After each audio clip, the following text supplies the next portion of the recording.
არა ახალ ოკუპაციას, არა რუსულ რეჟიმს. სპეციალური ვიდეო მიმართვა სალომე ზურაბიშვილმა 25 თებერვალს და ამ დღეს დაანონსებულ საპროტესტო აქციას მიუძღვნა.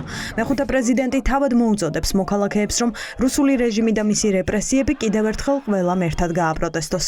ამ თარიღს საქართველოსთვის მნიშვნელოვანი დატვირთვა აქვს. ზურაბიშვილი ფიქრობს, რომ სწორედ საბჭოთა ოკუპაციის დღეს უნდა გაიგოს რუსეთმა და საქართველოში ქართულმა ოცნებამ, რომ ქართველები დამოუკიდებლობის და ევროპული მომავლის დათმობას არც ახლა აპირებენ. 1921 წლის 25 თებერვალი ყველას გვახსოვს, ყველა ვიცით რა იყო და 25 თებერვალს ჩვენ ყველანი ერთად გამოვალთ და ვიტყვით არა ახალ ოკუპაციას, არა რუსულ რეჟიმს. 25 თებერვალს 4 საათზე საყოველთაო გაფიცვაა დაანონსებული. საჯარო მოხელეები და კერძო ბიზნესი საქმიანობას პროტესტის ნიშნად მიატოვებენ და ქუჩაში გამოვლენ. მოქალაქეები მსვლელობით მივლენ გმირთა მემორიალთან და საღამოს რუსთაველზე შეიკრებებიან. როგორ უნდა გაგრძელდეს უწყვეტი პროტესტი? ეს იყო ერთ-ერთი თემა, რომლის განსახილველად დღეს მეხუთე პრეზიდენტი მესამე სექტორს შეხვდა. თქმა უნდა, ქვეყანაში მიმდინარე პროცესებთან დაკავშირებით ვისაუბრეთ, რა უნდა იყოს მომავლის გეგმები, ასევე მიმდინარე დაკავებები და დაჯერიმებები ადამიანების, რომლებიც რა თქმა უნდა ძალიან დიდი ფინანსური ტვირთი არის საქართველოს მოქალაქეებისთვის. მნიშვნელოვანია, რომ ინარჩუნებს რეგულარული კომუნიკაციის და კონსულტაციების სფეროს. ჩვენი მხრიდან გაუზიარეთ პროტესტთან დაკავშირებით მიმდინარე პროცესები და ის საჭიროებები, რომელიც სამოქალაქო საზოგადოების წინაშე დგას. 25 თებერვალი საქართველოსთვის ტრაგიკული დღეა. საპროტესტო მოძრაობაში ჩართული პირები ამბობენ, რომ 25 თებერვალი ყველას გვახსენებს რა ელოდება საქართველოს თუ ისტორია განმეორდება. ფიქრობენ, რომ ეს საფრთხე დღესაც არსებობს და მასთან შეგუება მოქალაქეების ისტორიული შეცდომა იქნება. ამიტომ წინააღმდეგობა უნდა გაგრძელდეს და მასში ყველა მხარე ჩაერთოს. ძალიან მნიშვნელოვანია ასეთ დროს სიმბოლურ თარიღებში საქართველოს მოსახლეობამ დააფიქსიროს თავისი მკაფიო პოზიცია, რომ ჩვენ არ შევეგუებით ამ ქვეყნის რუსულ ოკუპაციას. დღეს ჩვენ ვიცით, რომ ვინ არის რუსეთი, რა გეგმები აქვს საქართველოში და ერთი საუკუნის შემდეგ იგივე ხრიკებით, იგივე მეთოდებით ამ ქვეყანას რუსეთის გავლენის ზონად აღარ ვაქცევთ.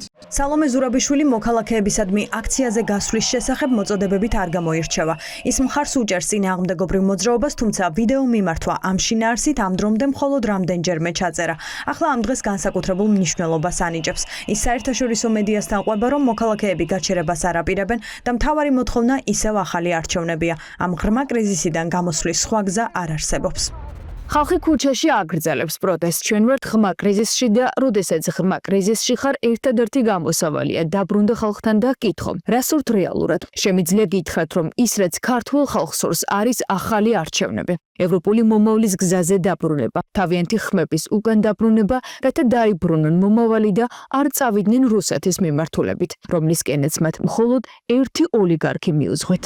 სალომე ზურაბიშვილს საპროტესტო აქციის მონაწილეები მათ ლეგიტიმურ წარმომადგენლად მიიჩნევენ და ფიქრობენ, რომ მისი აქტიურობა ამ პროცესში ყველაზე მეტად მნიშვნელოვანია.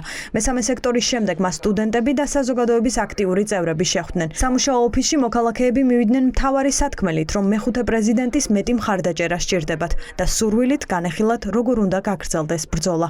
ჩვენ მას უცხადეთ სრულდობას, ჩვენ ვართ თანამებრძოლები და ეს გვაძლევს ერთმანეთს ვაძლიერებთ, ეს გვაძლევს ძალა, რომ გავაგრძელოთ ბრძოლა, ვიდგეთ მანამდე. არ ერთ დღესაც ვერ ნახავს ხელისუფლება პროტესტის გარეშე. ორი თემა არის სინამდვილეში, ერთი რასაც ვცდილობთ, რომ ყველას ვუთხრათ, ეს არის, რომ 25 თებერვალს იქნება დიდი აქცია და მეორე ერთ-ერთი ძალიან დიდი და მნიშვნელოვანი თემა ეს არის ახალი არჩევნები. ეს ინფორმაციის გაცვლა ხდება, როგორ შეიძლება ჩვენ ამ პროცესს, თუნდაც პროტესტს, ან თუნდაც ახალ არჩევნებს დავეხმაროთ ჩვენ სექტორში. 25 თებერვალს თბილისის სხვადასხვა ლოკაციიდან დაძრულ მარშებს საკუთარი სახელები ერქმევა. მოქალაქეები დედაქალაქის ქუჩებს გენერალ მაზმიაშვილის, მარო მაყაშვილის, ვალიკო ჯუღელის სახელობის მარშებით ჩაივლიან. დღეს პროტესტის 86-ე დღეა და ამ მოძრაობაში ყველა დღე მნიშვნელოვანია.